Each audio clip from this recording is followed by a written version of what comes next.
My name is Ju-Young Song, a principal engineer from Samsung Foundry. Today, I want to talk about the SPICE modeling.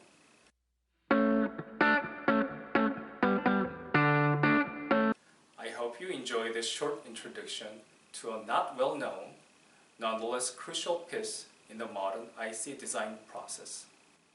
What is SPICE modeling? First, we need to know what the SPICE is.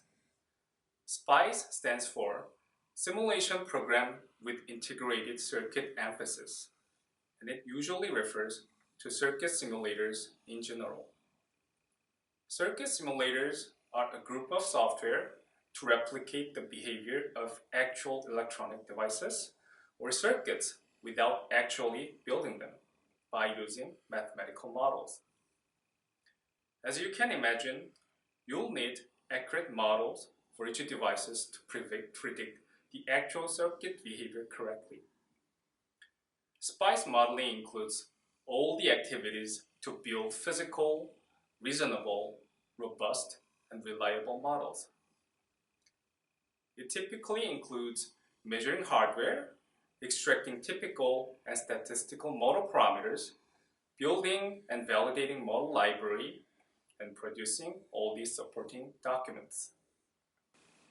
Now let's talk about the SPICE model itself. The SPICE model describes the electrical behavior of the actual devices with carefully decided model topology, parameters, and the physics-based model equations. All these devices may have different physical behaviors. Therefore, appropriate compact model development is necessary to accurately describe the device behavior. If the core compact model cannot describe the more general behaviors of the devices, we'll need to introduce additional wrapper for the compact models, namely macro model or aka subcircuit model. Let's assume that we have a perfect description of a single device beautifully, but would all the individual devices in the entire circuit behave exactly the same? We all know that no snowflake is the same, so are the semiconductor devices.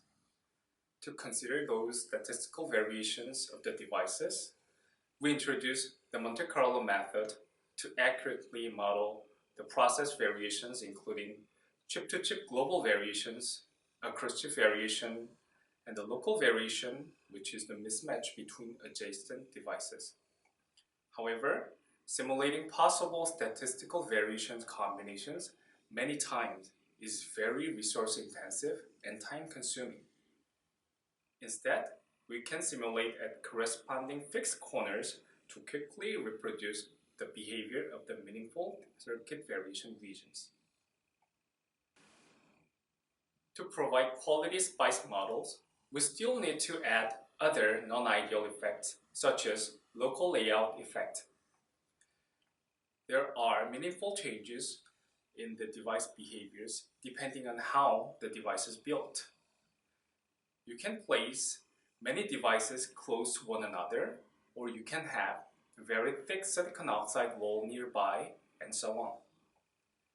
The layout difference can change the device behavior, thus it needs to be taken into account. Also, to help assessing the leakage currents of the entire circuit, we provide IDDQ leakage model. As the plot shows, the leakage variation is essentially exponential in nature. So its variation follows the asymmetric log normal distribution rather than Gaussian distribution. Obviously, we have difference between the median and the mean value. Now to accurately simulate the average leakage value, we'll need to fill the gap between the median and mean by considering this uplift of the average value. Thank you very much for watching the video. I'll come back with more interesting SPICE model topics.